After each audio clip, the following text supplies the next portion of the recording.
আসসালামু আলাইকুম দর্শক, দেশ এবং দেশের বাইরে যে যেখান থেকে আমাদের এই ভিডিওটা দেখছেন, হাবিবুর রহমান মৎস্য প্রকল্পের পক্ষ থেকে সবাইকেই শুভেচ্ছা এবং অভিনন্দন জানাচ্ছি।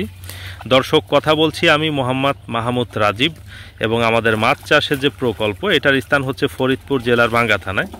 দর্শক, ভিডিওতে আপনারা যে মাছটা দেখতে পাচ্ছেন, এটা আমাদের প্রকল্পে 1.5 কেজি সাইজের একটি নদীর রুই মাছ। আসলে নদীর রুই মাছের যে আসলে বাহ্যিক গঠন এবং শারীরিক যে বৈশিষ্ট্যগুলো, এগুলো দেখানোর জন্যই আসলে আজকে ভিডিওটিতে আসা। আজকে আমাদের একটি পুকুর থেকে আমাদের পদ্মা নদীর পোনা ডেলিভারি হচ্ছে।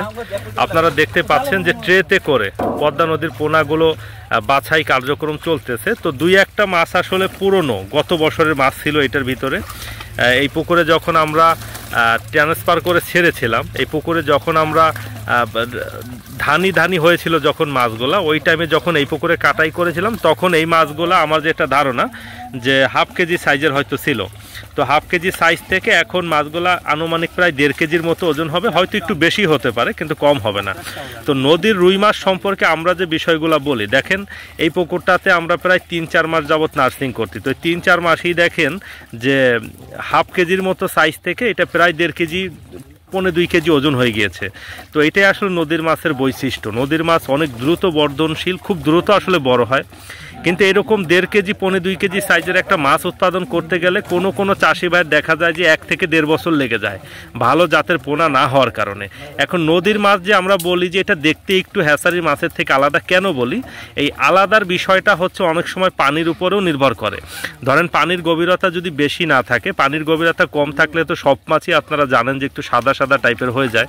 কিন্তু পানির গভীরতাটা বেশি থাকলে সাধারণত নদীর মাছের নদীর মতোই আসলে কালার আসে। তো এই মাছটা আমাদের যেই পুকুরটাতে ছিল, ওই পুকুরটাতে দর্শক পানির গভীরতা বেশি। তো পানির গভীরতা বেশি থাকার কারণে এটা একদম অরিজিনাল নদীর মতোই কালারটা আসছে।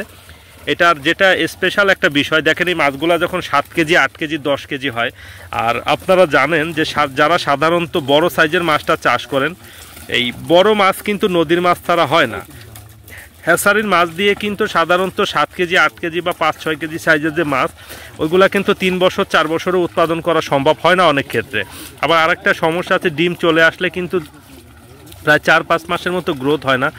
আর এই মাছগুলা দেখতে সুন্দর হওয়ার একটা কারণ আমি আপনাদেরকে একটু দেখাই। দর্শক দেখেন যে এর পর পাখনাগুলা দেখেন, রুই মাছ হিসেবে মাছের পর পাখনা কত সুন্দর। এটা দেখেন সামনের পরগুলা, এবং হ্যাচারির মাছ যেমন সাধারণত পর পাখনা একদম লাল টক করতে থাকে, আমাদের এই পর পাখনাগুলো একদম টকটকে লাল হয় না। তবে দেখেন এটা যেমন মাথার দিকটা লাল এবং এই দিকটা দেখেন একটু বাদামি টাইপের কালার, এবং এইগুলো একটু ধার টাইপের থাকে। এই পর পাখনাগুলো দেখলে বোঝা যায় অরিজিনাল নদীর মাছের। মাথার দিকটা লেজের দেখেন, এই যে পরের মাথার দিকটা লাল এবং এই দিকটা দেখেন বাদামি, এবং এই লেজের দিকটাও দেখেন। এই মাছটা আসলে জালের ভিতরে বেশ অতিরিক্ত লাফালাফি করার কারণে লেজগুলো ভেঙে গিয়েছে, না হলে আরও সুন্দর বুঝতে পারতেন বিষয়গুলো। দেখেন লেজটা কত বড় এবং কত সুন্দর। আসলে আমরা আমাদের বাপ দাদার কাছে নদীর মাছের বিষয়ে যে বর্ণনা শুনেছি, এইগুলাই আসলে সেই মাছগুলা।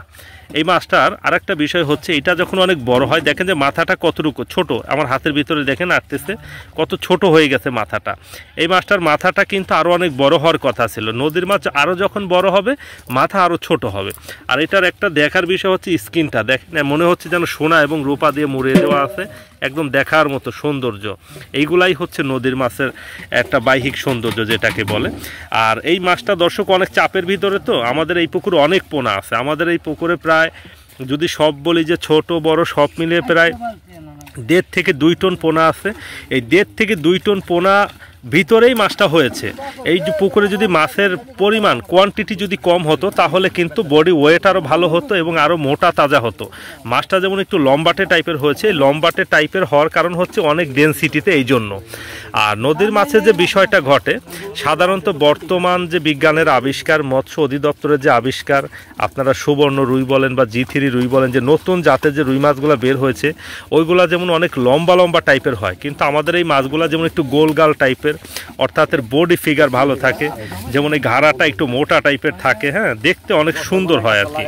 দর্শক, এখানে একটা বিষয় হচ্ছে যে নদীর মাছ যদি একটু গভীরতার পানিতে চাষ করা যায়, যাদের পুকুরের গভীরতা বেশি তাদের পুকুরে চাষ করলে দেখবেন যে দুর্দান্ত লেভেলের বডি ওয়েট হয়। আপনি একটা মাছ দেখতেছেন, এই মাছটাকে আপনার মনে হচ্ছে যে 2.5 কেজি বা 3 কেজি হবে, সেটা ওজন দিয়ে দেখবেন যে তার থেকে অনেক বেশি, প্রায় 1/2 কেজি বেশি। এটাই হচ্ছে নদীর মাছের একটা বৈশিষ্ট্য। এই নদীর মাছের পোনাটা দর্শক, আমরা কখনোই আসলে নদীর মাছ ছাড়া কখনো হ্যাচারি মাছ চাষ করি না। কারণ আমি অনেক চাষি ভাইয়ের সাথে কথা বলেছি, সারা দেশের অনেক চাষি ভাইয়ের সাথে কথা বলে দেখেছি তারা 1/2 কেজি সাইজের একটা মাছ ছাড়লে ওইটা 1.5 কেজি হইতে তাদের 1 বছর সময় লাগে, যেখানে আমরা 1.5 কেজি সাইজ করি মাত্র 4 থেকে 5 মাসে। আমরা 6 মাসের মাথায় 2 কেজি করে বিক্রি করি। 1/2 কেজি সাইজ যদি সারি আল্লাহর রহমতে 6 মাসে 2 কেজি প্লাসই হয়। এই রকম মাছ করতে আমাদের 6 মাস সময় লাগে না। 1/2 কেজি সাইজ থেকে এরকম 1.5 কেজি 1.25-2 কেজি মাছ করতে আমাদের সর্বোচ্চ যদি সময় লাগে তাহলে 4 থেকে 5 মাস, 6 মাস সময় আল্লাহর রহমতে আমাদের লাগে না। এইটার একটা কারণ হচ্ছে যে নদীর মাছের যে বিষয়টা দেখেন, এর যারা বাবা মাছ ছিল এই মাছগুলা যারা নদীতে যেই মাছে ছেড়েছিল, এই যে বাবা মাছ ছিল, হইতে পারে যে এটা 20 কেজি ওজনের ছিল বা 15 কেজি ওজনের ছিল বা 25 কেজি ওজনের ছিল, এরকমও হইতে পারে। কারণ আমাদের পদ্মা নদীতে আপনারা ভিডিওতে দেখে থাকবেন যে দেখবেন যে ফেসবুকে, ইউটিউবে এবং অনেক সময় কিন্তু টিভিতেও নিউজ হয় যে বিশাল বড় বড় রুই কাতলা এগুলা কিন্তু ধরা পড়ে। তো এই মাছগুলা যেহেতু পদ্মাতে ধরা পড়ে, তো অবভিয়াসলি তারা তো একটা সময় বাচ্চা করে, ব্রিডিং করে তো নদীতে, হ্যাঁ, এবং সেই পোনাগুলাই কিন্তু আমরা সংগ্রহ করি এবং সেই পোনাগুলাই সংগ্রহ করে আমরা প্রথমে নার্সিং করি, নার্সিংয়ের পুকুর থেকে আবার এরকম আমাদের পুকুরে এনে আবার আমরা পুনরায় নার্সিং করি। তো পুনরায় নার্সিং করার ফলে আমাদের পোনাগুলো এরকম সুন্দর হয়, অনেক সুন্দর হয়। এই হাসান ইয়া করতো, আচ্ছা অবি এই মাছটা ওই যে টাইটকেনি মাছ রাখছি না, ওই পাতিলের ভিতরে রাখ, ওই পাতিলের ভিতরে রাখ,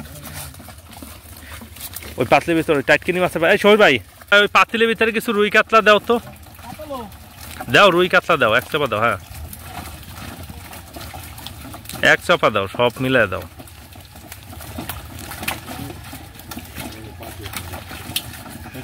হ্যাঁ হইছে, বেশি লাগবে না মরা, 2 কেজির মতো দিলে হইব।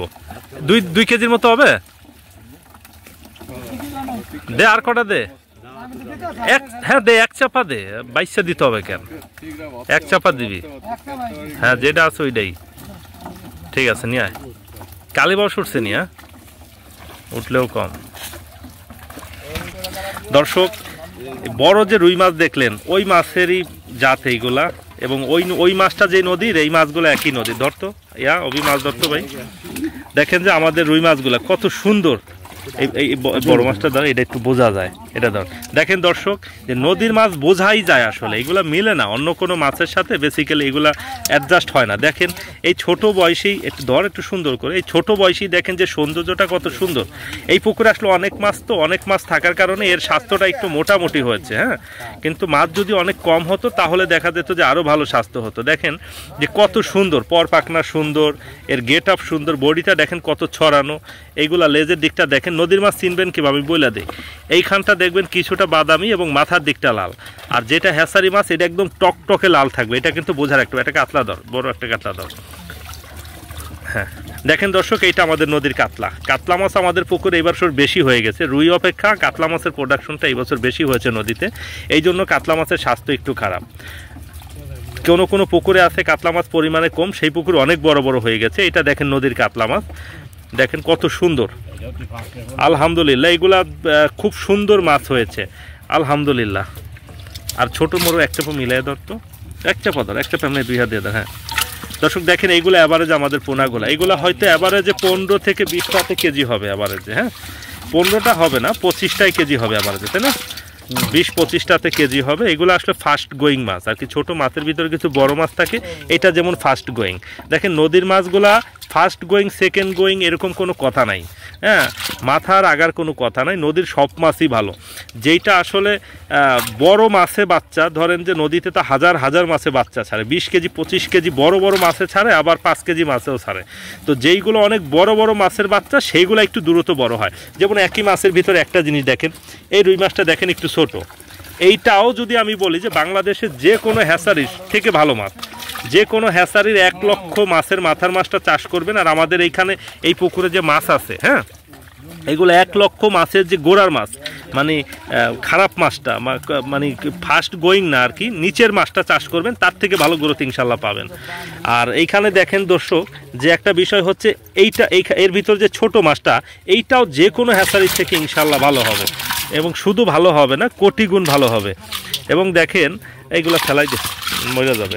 দেখেন দর্শক যে দেশের বিভিন্ন প্রান্তে চাষি ভাইয়ের সাথে আমি কথা বলি, চাষি ভাইরা বলে যে ভাই 1 বছরে মাছ 1.5 কেজি হয়, 1.25 কেজি হয়। এই কথাগুলো শুনলে আসলে আমরা প্রচণ্ড রকমের অবাক হই, কারণ যাকে নিয়ে আপনি কাজ করবেন সেই যদি ভালো না, হাসান স্যার, মাছের জাতটাই যদি ভালো না হয় আপনি, তাহলে আপনার সমস্ত কর্মযজ্ঞই আসলে ব্যর্থ হবে, আপনার সমস্ত চেষ্টাই আসলে ব্যর্থ। কারণ দেখেন একটা পোনা সাধারণত কেউ 10 টাকা দিয়ে কিনতে পছন্দ করে, এইটার কারণে তার সময় লাগে অনেক কম। একটা পোনা কেউ 50 পয়সা দিয়ে কিনতে পছন্দ করে, এই জন্য তার সময় লাগে অনেক বেশি। ধরেন একটা উদাহরণস্বরূপ আমি যদি বলি যে আপনি 2 কেজি একটা রুই মাছ যদি 6 মাসে করতে পারেন, এইটার ক্ষেত্রে একটা পোনা যদি 50 টাকাও দাম হয় আমি মনে করি তারপরেও ভালো। কিন্তু আপনি যখন নাকি একটা পোনা কম দামে 50 পয়সা দিয়ে কিনবেন, তখন কিন্তু ওই 2 কেজি মাছটা উৎপাদন করতে আপনার 6 মাসের জায়গায় 1 বছর বা 1.5 বছর লেগে যায়। তো ওই যে দীর্ঘ সময়টা লাগে, এই সময়কে আপনারা খাবার বন্ধ রাখতে পারেন? খাবার তো আর বন্ধ রাখতে পারেন না, খাবার তো অবশ্যই দিতে হয়। তখন যে বিষয়টা ঘটে যে দীর্ঘ সময় খাবার খাওয়ানোর কারণে কিন্তু আপনার লাভের পরিমাণ অনেক কম চলে আসে। এই জন্য আমি আমার অনেক ভিডিওতে একটা কথা বলেছি যে আসলে যাকে নিয়ে কাজ করতেছি তাকে সবার আগে বেস্ট কোয়ালিটির হবে, আদারওয়াইজ আপনারা মাছ চাষ করে ওইভাবে ভালো করতে পারবেন না। তো দর্শক এবং সম্মানিত চাষি ভাইরা, যদি কেউ নদীর মাছটা সংগ্রহ করতে চান, আমাদের স্ক্রিনে আপনারা যে নাম্বার দেখতে পাচ্ছেন এই নাম্বারের সাথে সংগ্রহ করে আমাদের কাছ থেকে আপনারা নদীর মাছটা সংগ্রহ করতে পারবেন। এবং যারা আমাদের কাছে নদীর পোনা নিতে আসেন, আপনারা দেখবেন যে আমাদের প্রত্যেকটা পুকুরে 2-4টা এরকম বড় মাছ থাকে। এটা আমরা ইচ্ছা করেই রাখি।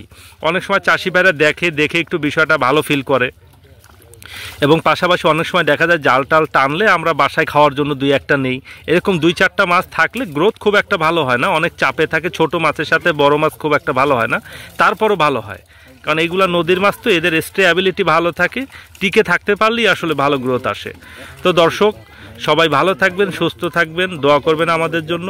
এবং আমাদের স্ক্রিনে যে নাম্বার, এই নাম্বারের সাথে যোগাযোগ করে ইনশাল্লাহ আপনারা 100% পিওর যে পদ্মা নদীর পোনাটা, এটা আমাদের কাছ থেকে সংগ্রহ করতে পারবেন। দর্শক আমাদের নদীর মাছের ভিতরে এই মাছটা হয়, দেখেন কত সুন্দর দেখতে। এটাকে আমরা বলি বেতরাঙ্গা মাছ, এটা আসলে কোনো অঞ্চলে বলে রূপসী মাছ, কোনো অঞ্চলে বলে বৌ মাছ, এক অঞ্চলে এক নামে পরিচিত। এই মাছটা অনেক সুন্দর দেখতে, অনেক সুন্দর। আসলে আমাদের নদীর মাছের ভিতরে যে মাছ বাঁচতেছে আপনারা দেখতে পাচ্ছেন যে ছোট ছোট নানান ধরনের মাছ, চেলা, চান্দাটা আমরা মেরে ফেলি সাধারণত ওষুধ দিয়ে, চান্দা থাকলে মাছ নষ্ট হয়ে যায়, তবে নানান প্রজাতির মাছ হয়ে যায়, গুইন্না হয়, টাইটকানি হয়, টাউ হয়। অনেক চাষিভাইরা ফোন কল করে বলেন যে ভাই আমাকে 1 চাপা দেওয়া যাবে কেন? 1 চাপা নিয়ে তো আপনি ভালো করতে পারবেন না। আমরা এই যে বেছে দিই, তো আপনাদের ভালোর কথা চিন্তা করেই বেছে দিই, হ্যাঁ, এটা বুঝতে হবে। তো যাই হোক দর্শক, সবাই ভালো থাকেন, সুস্থ থাকেন। আসসালামু আলাইকুম।